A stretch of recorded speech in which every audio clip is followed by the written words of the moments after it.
been cut off. It was as if time was moving in slow motion. I felt a tremendous pressure on my chest. And I didn't know what was going on. I knew that something was wrong.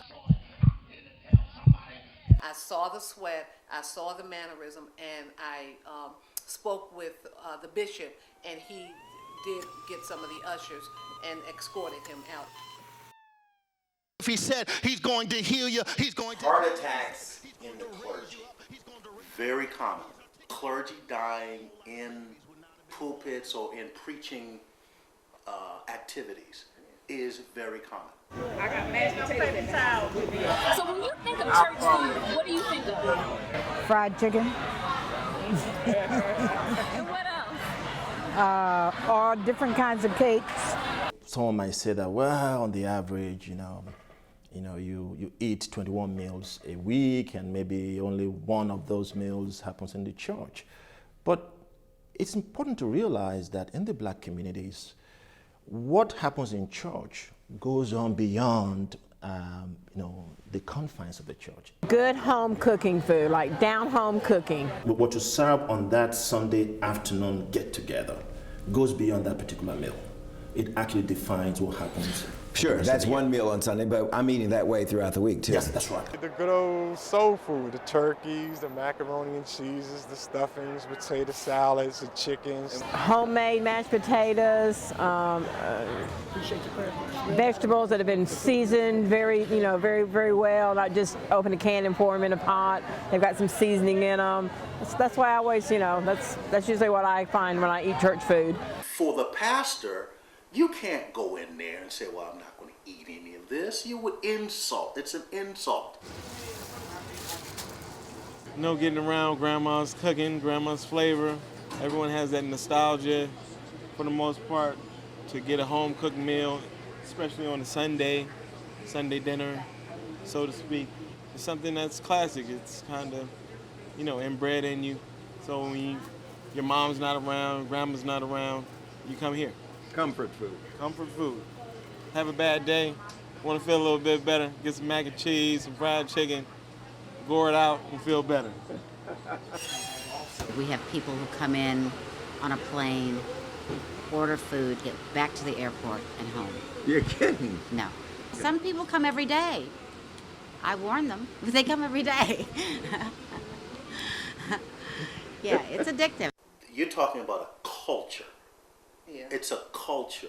Yeah. It's the way it's always been. It's always been fried chicken, green beans, and mashed potatoes. Butter, sugar. And always, macaroni and cheese. It's always been like that. Now, It's a birthright. It's this. We're old. It's your inheritance. Chili has smoke. Chili has smoke. What are you ordering? Chili has smoke. What are you ordering? Can I ask? Chili has smoke. What are you ordering? Chili dogs. Chili dogs. Knowledge is power, and I think part of us is offering everyone the option that however they want to eat, we offer it. Chili cheeseburger and fries. Can I ask what are you ordering? Chili half smoke. We had the half smoking hot dogs and burgers, that was it. And then people started asking us if we can carry other products, and we carry the turkey dog and beef dog and the vegetarian line. Life is challenging. Life is not easy. Part of our difficulties are that we are naive about the nature of life. Fried food, the sugar, the fat, everything was common. Macaroni and And cheese. what I would do is I prepared his meal. That was the only thing I could control, and so I prepared his breakfast, his lunch, everything. And so for church, because I wanted to provide him with the option, a good, healthy option, as opposed to what he was going to get at church. She loved food, potatoes, cabbage with fat meat, fried chicken, smothered pork chops, meatloaf. So I would say, think about what you eat. Think while you're buying your groceries. Think about putting away those foods that you know are harmful to you. That would be my message. the repast? Is it going to be your kind of food, or is it going to be your mom's food? It's going to be my mom's food. Because? Because even though she had health issues, she continued to eat what she wanted to eat. And most of our family continues to do the same thing. Hello, I'm Bruce Johnson, and at age 42, I survived a massive heart attack. The major part of your heart was not moving at all. But more importantly than that, you just had unrelenting pain. We're going up again one more time. You had what we call premature coronary artery disease, secondary to the elevated cholesterol. It was indeed high for you. Your blood pressure was extraordinarily low, and I knew that you were in a situation where we had no other choice but to attempt some form of heroics here, early revascularization to see if we could help you. And as you know, it was a dramatic result in your case, not always. More than 1 million Americans won't be as lucky. They'll die this year from cardiovascular disease. And for African Americans, the situation is even more dire. We die from heart disease and stroke at a 50% higher rate than other Americans. And if that doesn't get your attention, consider this. Heart disease and stroke kill more African Americans than cancer, accidents, pneumonia, HIV/AIDS, diabetes, liver failure, suicide, and homicide combined. Now here's the good news. We can do something about this. We can begin to save our own lives and the lives of our loved ones by just making a few lifestyle changes. The Association of Black Cardiologists is out to reduce these incredible numbers. And now they're asking all of the nation's churches to join us in this campaign. Most African Americans spend most of their lives at church. That's where they get their spiritual source. And most churches serve food. The problem is that as much emphasis isn't placed on the food content as the sermon content sometimes. We are what we eat. And unfortunately, in our churches, many of our churches today, when we go to eat that food, it's not as healthy as it should be, and it's potentially killing us. Obesity is a major issue within certain populations within our community. We want the pastors to tell the members of the congregation that they need to live healthy, they need to listen to their doctors, they need to listen to the advocates and the people who are bringing the messages out, and that they themselves are doing something within the church.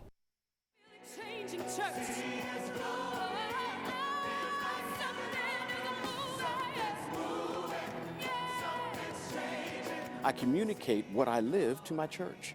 And I tell them, guys, God wants you to be healthy. He doesn't always want to have to intervene with his healing to fix problems that you have been the author of. My name is Brett. I'm pastor of this people. It's good to see all of you, but especially our guests. Both of my parents died early. My mother of diseases related to her diet, diabetes and such. And my father from other excesses in his life. They were fabulous parents. We have world missions in that we do orphanages in Africa and India. Now there are a number of things that, this world is full of junk. And so we breathe in disease every day. Our immune system is constantly working. And there's some stuff you just can't bypass. But there are some things we can prevent. And if we will be people that will make sure that we concentrate on exercise and what we eat, and taking regular visits to the doctor. At the age of 50, I don't feel like I need to go, but every year I go get a physical.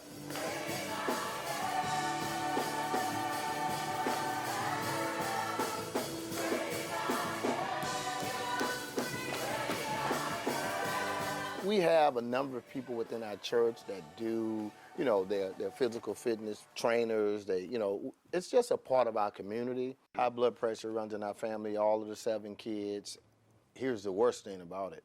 I was the only one who didn't know. Because when I was playing athletics, I didn't have anything. Because I was working so hard all the time. And so I got out of it, and I told my brother, I said, man, the doctor said I had high blood pressure. Like, what? We all take high blood pressure. Like, what y'all do? I lost my mom at an early age to cardiovascular disease. About 6 months later, I lost my father to cardiovascular disease. I have a brother who had a heart attack at 35 years old. Survived the heart attack, improved his lifestyles, had a second heart attack about 15 years later. with a aortic valve replacement, which is about a 16-hour surgery. Good morning. How you doing today? As I looked at those lifestyles and looked at my own children, my own family, my own health, I realized that I had to do something different for both myself and my immediate family, and for the next generation of leaders that we're producing across this region. We have a ministry of health in our church whereby we can educate people. We have athletic activities that we do, a 5K run every year. We find ourselves very ethnically diverse in our diets. We'll have cook out here, and the guys will do grilling out wings and all kinds, and everybody has their own flavor, and it's beautiful. And so we're finding health to be something that is a standard that everybody's trying to rise to, rather than something that is an option that some people have and I don't need. As a health ministry, we understand that the work is monumental, but it's not insurmountable. And I think the approach that we have to take is, if we can change one lifestyle, and particularly the children, start changing lifestyles and knowledge base of what we provide our children, we can actually save generations.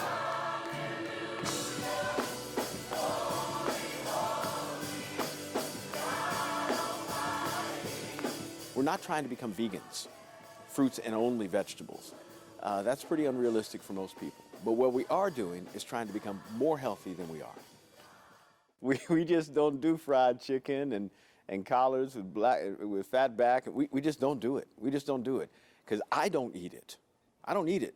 Now, every once in a while, when I'm hanging out with my relatives at a family reunion, I enjoy it. But that is not the practice of my diet. Right, moderation. Yeah.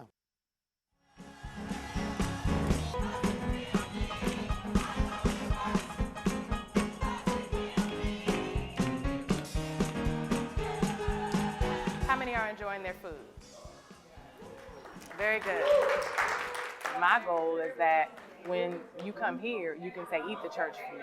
And that's what we're working towards by doing things like this, by having the Body and Soul Ministry, by me being a nutritionist and wanting to help the congregation to be able to come in Sunday mornings for breakfast and their blood pressure does not rise. The reason why the fried chicken is oven fried is because, first of all, obviously we know that it's better to bake than fry. You bake? Yes, but everybody in the house, they usually eat a lot of fried food. While I know bake is better, I generally eat fried. I do both. I do the bake and the fried. I prefer to bake sometimes, but my husband loves fried, so I go both ways. The bake, based on the fact my mother had a major stroke in 2010, so we had to change our lifestyle in reference to eating. You want to look at the SKU number. The majority of organic foods start with the number 9. But even further than that, I would recommend finding your local farmer's market. When you look at other religions, health is the forefront. Muslims, they don't eat pork. You have other religions that are really into vegetarianism and things of that nature. You think about the Baptist church, you think about fried chicken, you think about all those things. But if people start seeing a change in the way that we're eating and that we're healthy and we're not all overweight and, in the hospital praying to be healed but still eating fried chicken and things like that, that they'll start taking us a little bit more seriously.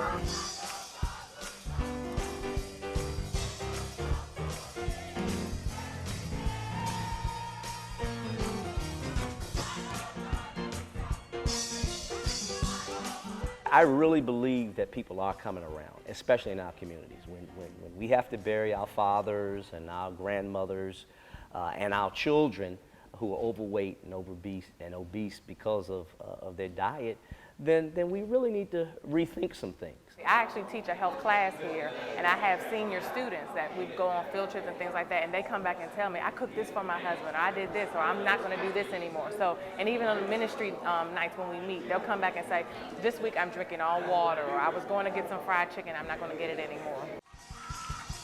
My. All right. Is there anybody in here who can testify that the Lord looks out for you? Oh, okay, I just wanted to see. Is there anybody in here that know that God's got your back? Don't get me wrong, I love some chicken. I love fried chicken. I love red meat. I'm not saying that I don't do those things, but I think in moderation, it's wise to look at ways to curtail our eating. We don't have to dig a grave with our forks.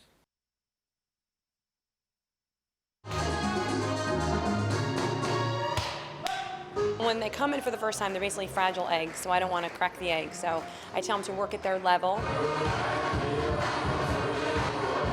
and to ease into a program and not to rush in. Because sometimes they get overwhelmed and then they quit. So the key is to start slow, establish your program, and then get stronger each class or each exercise that you do. True or false? First of the year, you get a lot of people coming in, New Year's resolution, I want to lose 20 pounds. Within 6 weeks, most of them are gone. They're gone. Sometimes it's a little bit dose of tough love and letting them know that, hey, if this is something you really feel you can't do because everything else is just too time consuming, we let them know very nicely that without a healthy body, you're not going to be able to take on that lifestyle. And if you can and you drop dead, who's going to do it for you and take care of your families? Is the water cold? I like your bag. Where'd you get that? Women always come in, they start off on Monday. They got an exercise program and they want to incorporate their hair, what to do with their hair when they're exercising. They start off and all of a sudden they start sweating and they have an event they have to go to, and then they stop because they got to do their hair, so they don't want to exercise. Or they're going to cut it all off. That's the first thing they say. Oh, I'm going to cut all my hair off and so I can start exercising. I won't have to worry about my hair. They go back to the shampoo bowl, and by the time they get back up front, the whole thing has changed. Well, maybe next time. I won't cut it this time. I'll do it next time. I work out about, on average, 5 to 6 times a week. It's because I come from a family structure where we're just, for lack of a better term, big boned it. I'm in the healthcare field, so I see what happens when people don't. Everybody's on 10 and 20 medications when they come up, and I always say to myself, if I had to be on this many medications, I would do something to make sure I didn't need to be on it, because a lot of it is weight and it's choice. Diabetes, just being diabetic or being having high cholesterol. There are a lot of just dietary changes and dropping 10, 15 pounds that can change your life dramatically. My grandpa had a stroke, whoever, my grandma died from cancer. I can't change the genes that I have, but I can make better decisions about the food that I eat. You can do your part. Yes, because we know, black people are at a higher risk for type 2 diabetes and high cholesterol and all those things. Exercise promotes a healthier lifestyle. Like if I've worked out for an hour, I'm not gonna go eat a piece of fried chicken. I'm just gonna think twice about it. Like I just busted my butt working out for an hour, so maybe I'll bake my chicken this time instead of frying it. And it just promotes a healthier being. I hear from a lot of African American women, they don't work out because of their hair.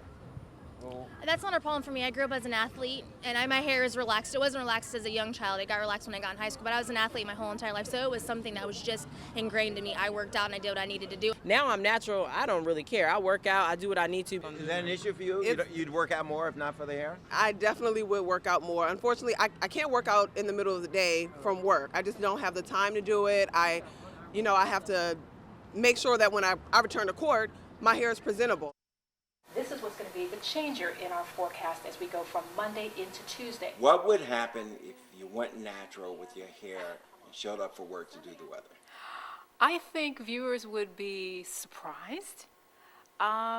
Pleasant surprise, or?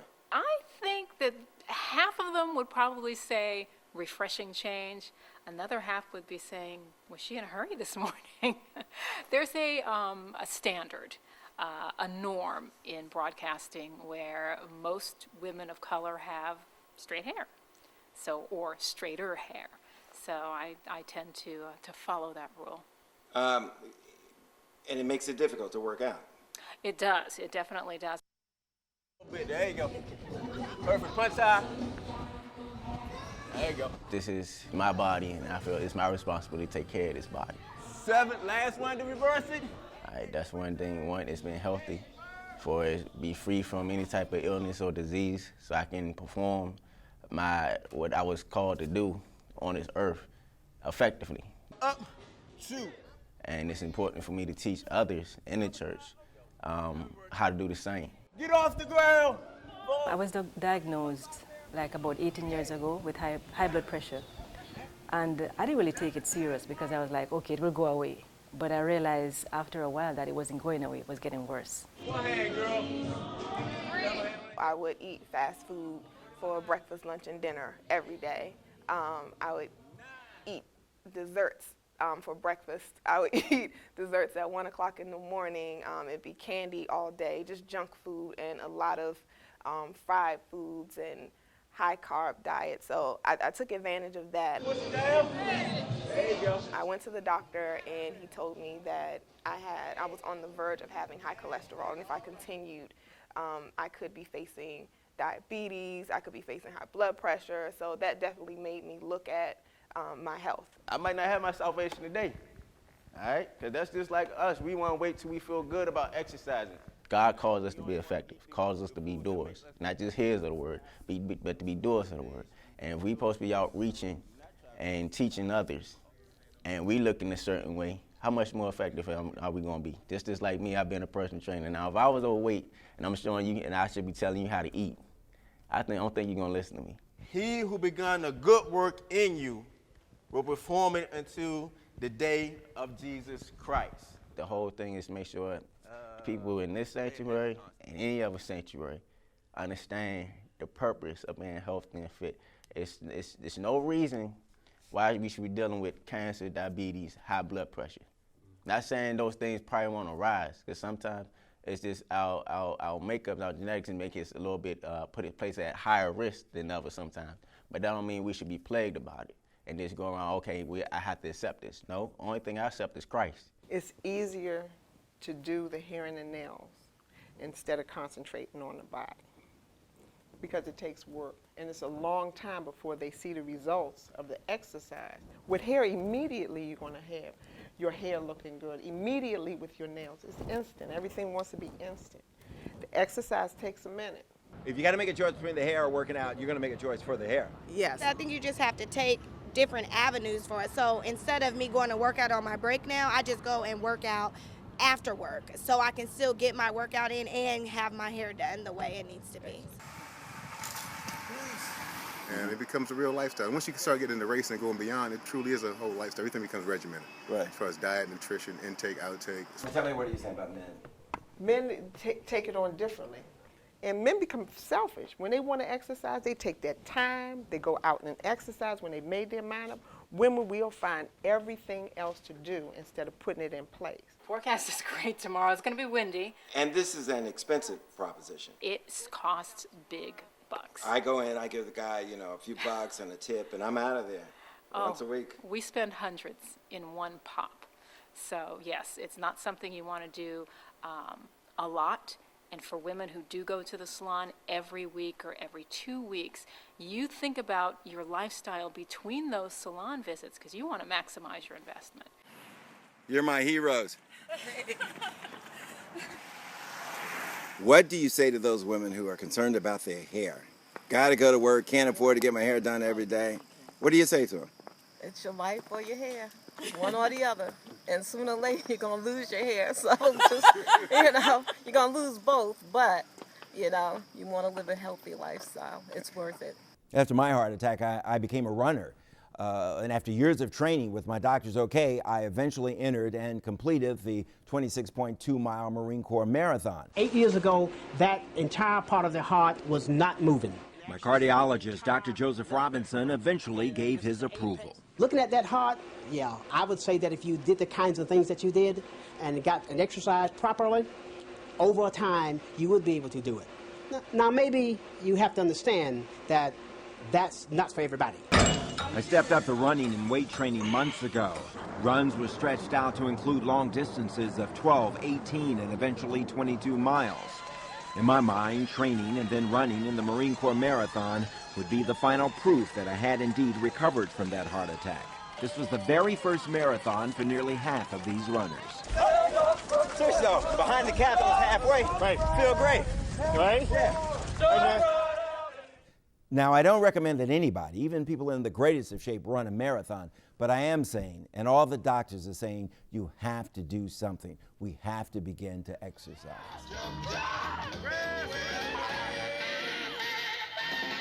So everybody out there, You were like, I'll meet you over there.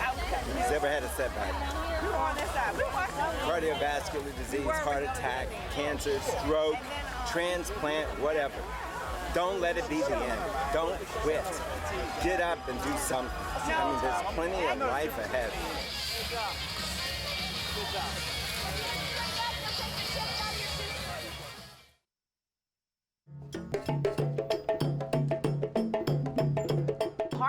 pulse. Harlem is the pulse. It's the mecca of black culture.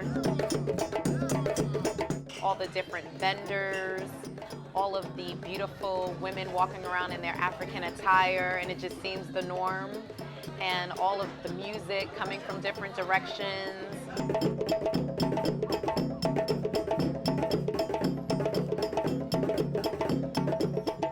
Harlem is the melting pot, man. I mean, you know, you come to Harlem and if you came to Harlem 20, 30 years ago, you come to Harlem today, you see a difference, but what you will see that remain is the fact that we know how to reinvent ourselves constantly, over and over again. It might come as a surprise to the rest of the country, but African Americans are no longer the majority population here in Harlem. Only 4 in 10 of the people who live here today are African Americans. We've got to live with the reality that if we don't maintain what's ours, then we're going to lose it. Right. So if we're in apartments that are reasonable rent and we don't pay our rent, and that gives other people opportunities and reasons to move us out and put other people in. So we have to fight for what's ours.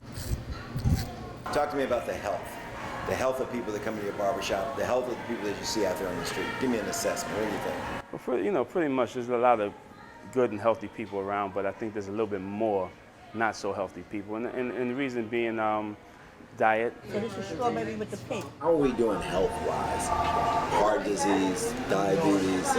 You see a lot of it. You see an awful lot of it. I actually come into Harlem and see patients, and we're seeing a lot of obesity, hypertension, diabetes. We're seeing early adverse outcomes. What does that mean? Amputations, strokes, people wheelchair bound at younger ages, and a lot of it is preventable. You got to look at what you're serving it in, right? A smaller bowl. The objective of the program is to educate and motivate the residents of Harlem to eating healthy and leading healthier lives in an effort to have healthy cardiovascular health. In black communities, we tend to romanticize this concept of soul food. Yeah, and again, one needs to look at this in context and recognize that this is not actually soul food. It's more like slave food, really. These were things that our forefathers did when they had no choice. If they had a choice, they wouldn't be eating the less desirable parts of meat, the chitlins. They wouldn't do that. More importantly, what? Salt. We come out to the community once a month and we invite people to come back time and time again. We've got the avocado. We're going to put pepper. We demonstrate, we talk, we show, we advocate. We're a part of the group. We talk about the cardiovascular risk factors. We talk about blood pressure. Most of the health fairs that are done in our communities are a one-day, once-a-year summer event.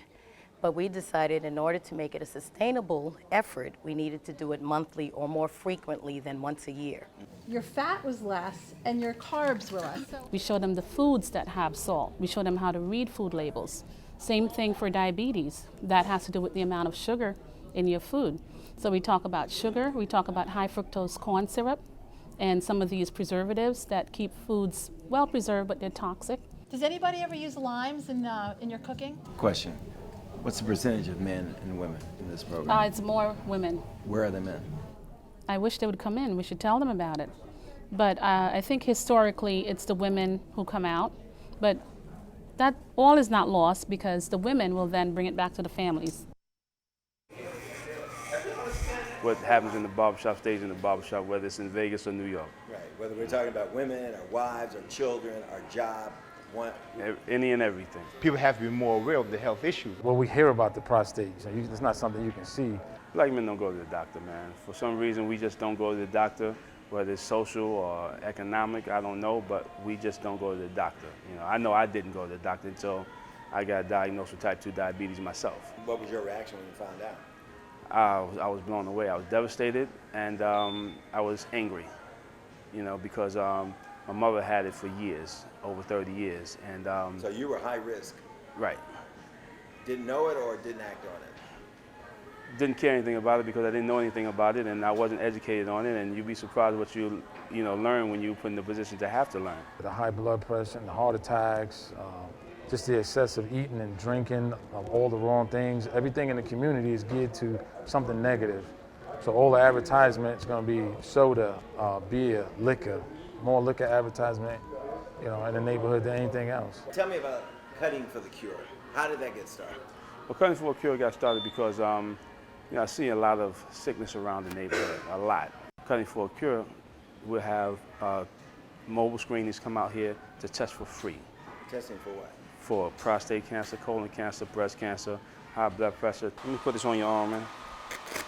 Diabetes, cholesterol, Hep C, bone density, bone marrow density, and we also have a blood donor. You get all that coming around the barbershop. All that coming one around the day, barbershop. at one time. In 2 days, for 2 days, once a year. So obviously it's not just for people coming for a haircut, it's for the community. It's for the whole community. How many people turn out for something like this?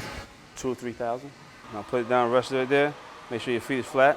We definitely partner up with the churches. We actually partnered up with Abyssinian Baptist Church and First Corinthians Baptist Church, St. Luke Baptist Church, and we partner up with all of them so that they can tell their community, their congregation to come out. That's giving me the pulse. It's going to give me a pulse. 126/78 within 69 pulse per minute. You're doing good right now, brother.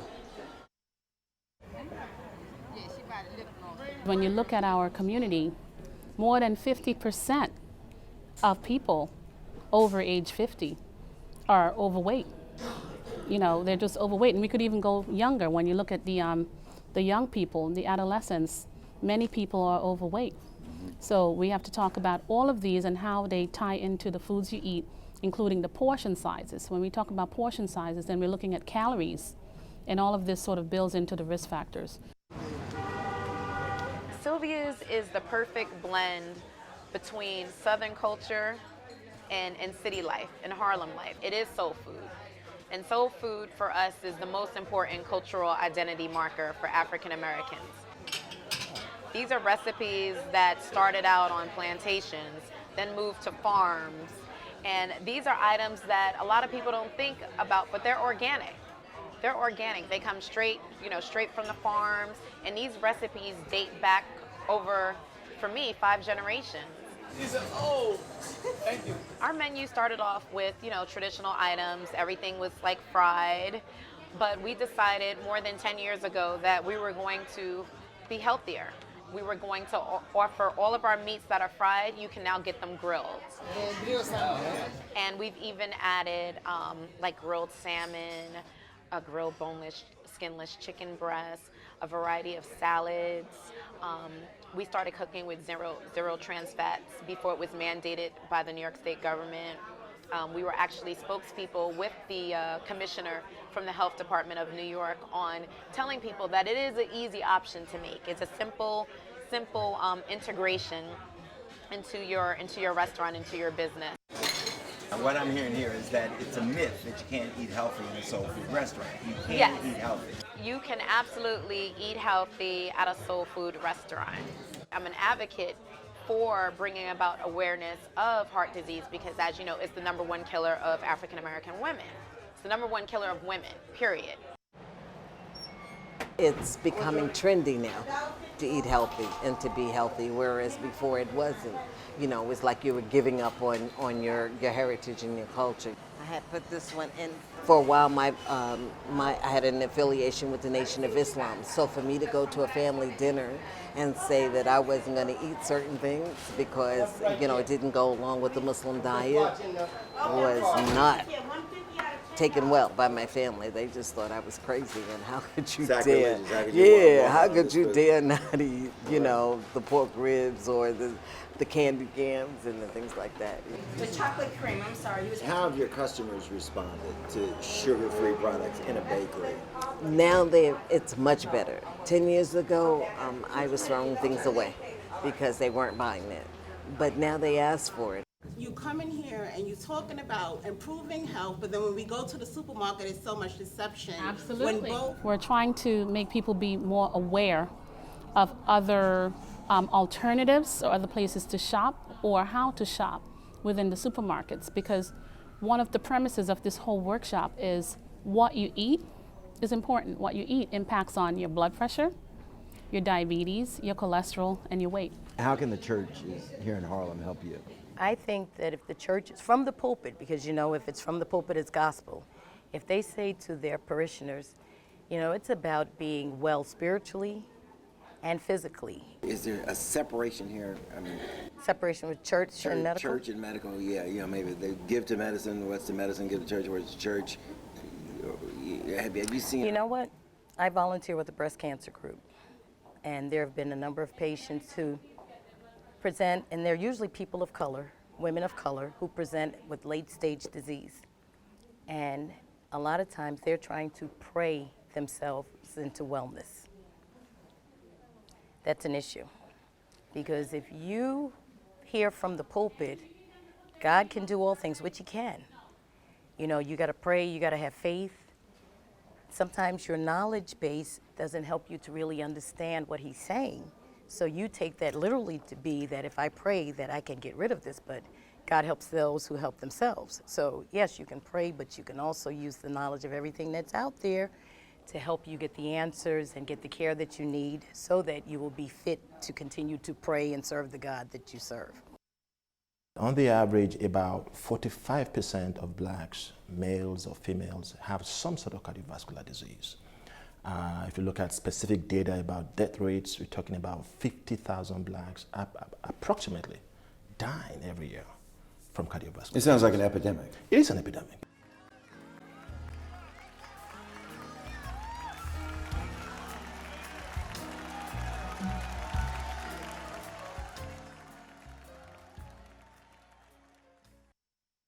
I'm asking the church to be more cognizant of the choices, looking at the sugar content, the fat content, the salt content in all the food that's served. We want to give people the message that they have better options and choices to make for their health. Maybe more fruits, more vegetables, and less of the bad, greasy stuff. Are you changing your diets? You're working on your diets? Yeah, right now, because I'm not smoking, my appetite is kind of crazy right now, because the urge, the smoke, I kind of transferred it to eating. But I'll eventually, get some strength with that and just change my diet altogether. Okay. What about you? I think men have more willpower than women. Really? Oh, right, I really do. Even when women are thinking that they're having a heart attack, 50% of the time they will not call 911. Women sometimes feel as though they don't want to inconvenience others. Sometimes they have the fear of embarrassment. They don't want to be wrong. Sometimes they just don't have someone at home with them so they can watch their kids. Why not 1 or 2 cookies? Why do you need, what is that, a dozen cookies? It's a dozen, yes. Why? For the 2 of you? Yes. That's 6 cookies apiece. Why do you need 6? Maybe all that sugar. Okay, well, I was addicted to 7-Eleven fudge brownies, and they're expensive. So I said, well, I'm gonna get some cookies, and I don't have to run across the street as much to get the brownies. Yeah. This food tastes great, and we enjoy it too. But we recognize that we can eat in moderation. We can cut down the portion size that we are eating, and we can eat alternatives, sometimes like baked food, grilled food, or more vegetables and more fruit. You haven't had a cigarette in 45 days? 5 days. What about you? I had one this morning. Okay. Well, what are we doing to stop smoking? What I'm do you keeping mind over matter, keeping my mind on my mind. Okay, and you? I just can't help it. I eat, I have to smoke. Okay. But I am trying. Okay. And I have a double reason to stop smoking. I have emphysema. Okay. That is a direct result of smoking since I was 15. We're extremely concerned about health issues within our community, maybe a cause of the disparity that exists presently in this country. We have to take responsibility for that. No one else is going to teach us what to eat. What better place to set that principle or to set that example than in our churches? Is the ABC prepared to help? Are you prepared to go into the churches, into the pulpits to talk about this? We are absolutely prepared to help, to partner with the churches to show them how they can go about doing this, because it wouldn't happen all in one day.